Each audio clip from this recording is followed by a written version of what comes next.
السلام علیکم۔ دیکھیے اس مسئلے کو یہ ایک مشکل مسئلہ ہے، اس لیے کہ خدا کی آنے والی جو دنیا ہے وہ ہمارے تصورات سے کہیں زیادہ مختلف، غیر معمولی اور ہر پہلو سے بہت بڑی ہے۔ ایک تمثیل سے سمجھیے اسے، جس طرح ایک بچہ جب اس دنیا میں آتا ہے تو اس سے پہلے 9 مہینے وہ اپنی ماں کے پیٹ میں گزارتا ہے،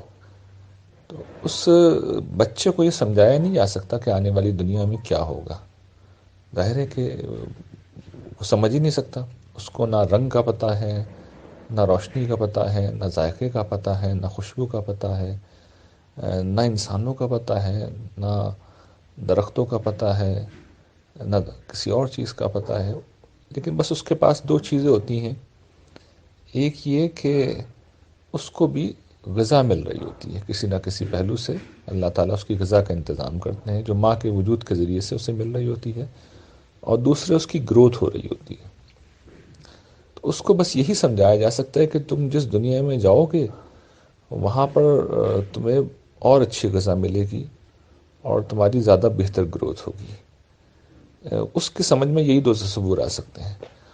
اس کے بعد بھی یقیناً بہت کچھ اس دنیا میں موجود ہے لیکن اسے سمجھایا نہیں جا سکتا۔ ٹھیک یہی تمثیل یہاں کی ہے اور اگلی دنیا کی ہے۔ آنے والی دنیا ہمارے تصورات سے کہیں زیادہ مختلف ہے، لیکن اللہ تعالیٰ نے بس ہمیں ہمارے حساب سے سمجھا دیا کہ بھی تم ہمیشہ رہو گے اور وہاں پر تم دل پسند عیش کے اندر ہوگے، اور جو تمہاری بہترین رہائش گاہیں چاہو گے وہ تمہیں دی جائیں گی، جو کھانے کو چاہو گے وہ مل جائے گا۔ یہ سادہ باتیں بتا دی گئی ہیں، اور اس سے زیادہ اس وقت ہم سمجھنے سے قاصر ہیں۔ یعنی یہ مسئلہ نہیں کہ اللہ تعالیٰ کہ ہاں وہ جو چیزیں ہیں وہ کوئی ایسی ہیں جو مسئلہ پیدا کریں گی، بلکہ وہ ہماری سمجھ سے باہر ہے۔